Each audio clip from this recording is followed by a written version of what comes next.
आज आपको एक अजीब चीज दिखा रहा हूँ। मेरी और प्रधानमंत्री जी की कार, मैं और वो एक ही रोड पे हैं। सामने 10 मिनट खड़ी रहने के बाद यू टर्न लेके वापस आ रही है। प्रधानमंत्री जी का काफिला फंसा था और पुलिस उसको भी निकालने में नाकामयाब रही। और ये कितना बड़ा सिक्योरिटी लैप्स है। अगर मोदी जी Z+ सिक्योरिटी से 2 सेकंड के लिए भी बाहर निकल गए, देश का प्रधानमंत्री श्री नरेंद्र मोदी, अगर वो Z+ सिक्योरिटी सिर्फ 2 सेकंड, 30 सेकंड, 20 सेकंड, जितना भी बोल लीजिए, सबसे छोटा वक्फा आप चुन लीजिए, एक बहुत ही कम अंतराल के लिए भी अगर Z+ सिक्योरिटी छोड़कर आगे निकलते हैं तो क्या होगा। आपको बता दें दोस्तों, Z+ सिक्योरिटी किस तरीके से काम करती है। जैसे ही ऐसा होगा, उसके 2 से 5 सेकंड के अंदर हर तरफ वायरलेस मैसेज भेज दिए जाएंगे कि मोदी जी ने सिक्योरिटी कवच छोड़ दिया है। चारों तरफ एकदम खलबली मच जाएगी। सारे सिक्योरिटी फोर्सेस तुरंत तैनात होंगे और उनकी सुरक्षा को वापस उनके सुरक्षा शील्ड को, कवच को पूरी तरीके से एस्टैब्लिश करने में जुट जाएंगे।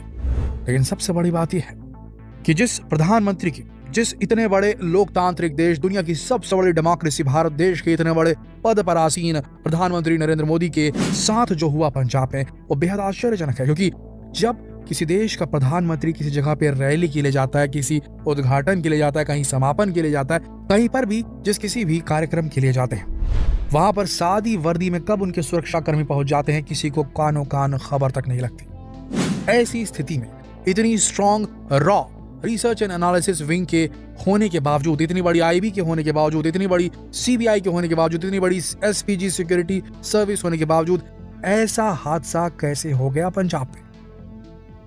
आपको बता दें कि कई लोगों का यह भी मानना है कि प्रधानमंत्री की सुरक्षा में हुई चूक कोई आकस्मिक घटना नहीं थी, बल्कि एक सोची समझी साजिश थी, एक ऐसा पॉलिटिकल ड्रामा जिसे बकायदा रचा गया था। ऐसा कुछ लोगों का मानना है, क्योंकि उनके हिसाब से जब भी प्रधानमंत्री कहीं मूव करते हैं तो उनके काफिले से पहले ही कुछ गाड़ियां निकलती हैं और साथ ही वहां की लोकल जो खुफिया एजेंसी है वो भी काम करती है प्रधानमंत्री के साथ। प्रधानमंत्री की खुद की एक खुफिया एजेंसी होती है जो उन्हें सिक्योरिटी प्रोवाइड करती है। वो खुद ये पता लगा लेती है कि उनके रूट में आगे क्या मिलने वाला है। ऐसी स्थिति में इतने सारे लोग कैसे वहां पहुंच गए, कैसे फ्लाईओवर को जैम कर दिया गया, क्यों प्रधानमंत्री मोदी जी का पूरा काफिला 15-20 मिनट के लिए वहीं खड़ा रहा, ये संभव है ही नहीं। फिर ये कैसे हुआ? तो कई लोग ये कयास लगा रहे हैं, खासकर विरोधी ये कयास लगा रहे हैं कि सारा कुछ बीजेपी का प्लान एक ड्रामा था, पॉलिटिकल ड्रामा था, पंजाब को बदनाम करने का, पंजाब के मुख्यमंत्री को बदनाम करने का।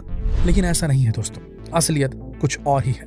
ये वाकई में एक बहुत बड़ा सिक्योरिटी लैप्स था जो पंजाब सरकार, पंजाब पुलिस के द्वारा अंजाम दिया गया था। सिक्योरिटी लैप्स को एक बहुत बड़ी गलती थी, एक बहुत बड़ी सुरक्षा चूक हुई और इसे मानना होगा। आप जानते हैं जब ये पूरी घटना घटी तो वहां के जो CM है उन्होंने क्या कहा। पंजाब के मुख्यमंत्री चरणजीत सिंह चन्नी का एक बयान सामने आया था जिसमें उन्होंने कहा कि पंजाब में प्रधानमंत्री की सुरक्षा को लेकर कोई खतरा नहीं है। भले ही उनकी सुरक्षा में चूक हुई है, लेकिन यहां पर उनकी जान को कोई खतरा नहीं है। तो दोस्तों, बात ऐसी है कि भारत के प्रधानमंत्री नरेंद्र मोदी को यूनाइटेड स्टेट्स और इजराइल जैसी कंट्रीज ने बहुत खतरे वाले सिचुएशन में बताया है। यानी कि उनकी तरफ से वार्निंग जारी की गई है कि इस व्यक्ति के ऊपर कभी भी हमला हो सकता है, यानी कि प्रधानमंत्री नरेंद्र मोदी जी के ऊपर। ऐसी स्थिति में पंजाब के मुख्यमंत्री कौन से ऐसे होते हैं जो ये कह सकते हैं कि उन पर कोई खतरा नहीं है, जब इतनी बड़ी बड़ी कंट्रीज ने उनके नाम पर टैग लगा कर रखा है कि इनके ऊपर खतरा मंडरा रहा है। ऐसे में कैसे ये बोला जा सकता है कि इन्हें कहीं पर भी कोई भी खतरा नहीं है? अगर कोई कोशिश करता तो बड़ा हादसा हो सकता था उस दिन भी। आज की तारीख में Narendra Modi ji most wanted prime minister, उनकी जान को खतरा, और ऐसे व्यक्ति के बारे में पंजाब के मुख्यमंत्री कैसे कह सकते हैं कि उनकी जान को कोई खतरा था ही नहीं? देखिए दोस्तों, गौर से सुनिए। अगर कोई अपनी Z+ सिक्योरिटी से बाहर निकलने की कोशिश करता है तो जरा इतिहास के पन्नों को खंगाल लीजिए, आपको पता चल जाएगा कि सुरक्षा से बाहर जाने का मतलब क्या होता है। आप सबको याद होगा कि इस तरीके से राजीव गांधी की हत्या हुई थी।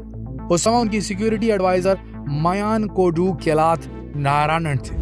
राजीव गांधी जी की हत्या के पहले नारायण जी ने उनकी सुरक्षा को, यानी कि राजीव गांधी जी की सुरक्षा को, SPG जो सुरक्षा थी, स्पेशल प्रोटेक्शन ग्रुप की जो सुरक्षा थी, उसे कम कर दिया था, उसे हटा ही दिया था लगभग। और ये कहना था, ये मानना था उनका कि अब उन्हें कोई खतरा नहीं। लेकिन कुछ ही दिनों बाद राजीव गांधी जी की हत्या कर दी गई। इस घटना से आप समझ सकते हैं कि प्रधानमंत्री की सुरक्षा को हटाने का मतलब क्या होता है। बिल्कुल इसी तरीके से इंदिरा गांधी जी की भी हत्या हुई। लेकिन आपको जानकर हैरानी होगी कि M.K. नारायणन पर आगे किसी भी तरह की कोई इंक्वायरी नहीं बैठी। जैसे ही कांग्रेस की सरकार आई, उन्हें प्रधानमंत्री मनमोहन सिंह का सिक्योरिटी एडवाइजर बना दिया गया, वो भी पूरे 10 सालों के लिए। अगर इंक्वायरी हुई होती उनके ऊपर में तो शायद वो जेल में होते। एक घटना के बारे में मनिंदरजीत सिंह बिट्टा कहते हैं कि प्रधानमंत्री नरेंद्र मोदी एक रैली को संबोधित करने के लिए पटना गए हुए थे। तब मनिंदरजीत सिंह बिट्टा जी ने ये जो खबर थी इसे न्यूज चैनल में देखा और उन्होंने देखा कि इस तरीके से बिना सिक्योरिटी के मोदी जी घूम रहे हैं। उन्हें समझ में आ गया कि अगर ये इसी तरीके से घूमते रहे तो उनकी जान को खतरा हो सकता है। इसीलिए उन्होंने तुरंत एक चिट्ठी लिखी और किसी तरीके से प्रधानमंत्री तक पहुंचाया, जिसमें साफ साफ लिखा था कि प्रधानमंत्री की जान को खतरा। इसी बीच पटना में एक जोरदार ब्लास्ट हुआ था, लेकिन किसी तरीके से प्रधानमंत्री मोदी जी बच गए थे।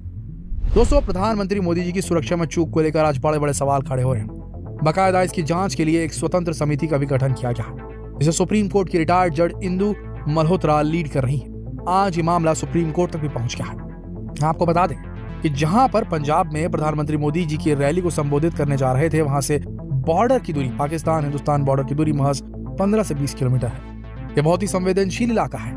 2021 में बॉर्डर के पास करीब 59 ड्रोन मिल चुके हैं। मनिंदरजीत सिंह बिट्टा, जो all India anti terrorist front के चेयरमैन हैं और इंडियन यूथ कांग्रेस के प्रेसिडेंट भी हैं, उनकी अगर बात माने तो उनके हिसाब से इस तरह से कोई भी आतंकवादी उन्हें बड़ी आसानी से अपना शिकार बना सकता था पंजाब में, जहां पर उनका काफिला, प्रधानमंत्री जी का काफिला 15-20 मिनट के लिए रुका था। सिर्फ एक रिमोट का बटन दबाते ही सब कुछ खत्म हो जाता, क्योंकि इस तरह की वारदातें कई बार हो चुकी हैं, बल्कि वो खुद कई बार बड़े बड़े धमाकों से बच चुके हैं, ऐसा मनिंदरजीत सिंह बिट्टा जी का कहना है। देखा जाए तो भारत के प्रधानमंत्री की सुरक्षा में चूक बहुत सारे सवाल खड़े करती है। वैसे आपको बता दें कि अब ये मामला सुप्रीम कोर्ट तक पहुंच चुका है, जिसकी सुनवाई भी हो चुकी है। आइए आपको बताते हैं कि इसमें केंद्र सरकार की तरफ से क्या बयान दिया गया। केंद्र सरकार ने अपने बयान में कहा कि पीएम मोदी की सड़क यात्रा की जानकारी चन्नी सरकार को पहले से ही थी। इस मामले में सॉलिसिटर जनरल तुषार मेहता ने प्रधानमंत्री की सुरक्षा को लेकर एसपीजी एक्ट की जानकारी दी थी। साथ ही ब्लू बुक में सुरक्षा को लेकर जो जानकारियां दी गई हैं उन्हें भी साझा किया। उन्होंने कहा, इसमें कोई शक नहीं कि इस पूरे प्रोसेस के पालन में गड़बड़ हुई है। इस पर कोई विवाद नहीं हो सकता। ये तथ्य अस्वीकार नहीं किया जा सकता कि सुरक्षा में चूक और लापरवाही हुई है।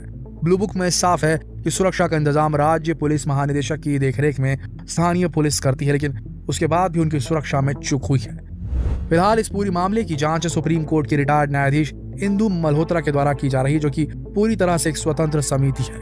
देखना यह है कि सुरक्षा में हुई इस चूक का जिम्मेदार कौन है। वैसे दोस्तों, आपको क्या लगता है? क्या प्रधानमंत्री की सुरक्षा में चूक किसी तरह की कोई साजिश है या फिर एक पॉलिटिकल ड्रामा है? क्या है ये? कमेंट करके जरूर बताइएगा। और ये सवाल दूसरों से पूछने के लिए इस वीडियो को शेयर करना ना भूलें, फेसबुक पर, व्हाट्सएप पर, यूट्यूब पर। कल फिर मिलेंगे एक और दिलचस्प वीडियो में। तब तक के लिए आप सबका इस वीडियो के अंत तक बने रहने के लिए दिल से धन्यवाद।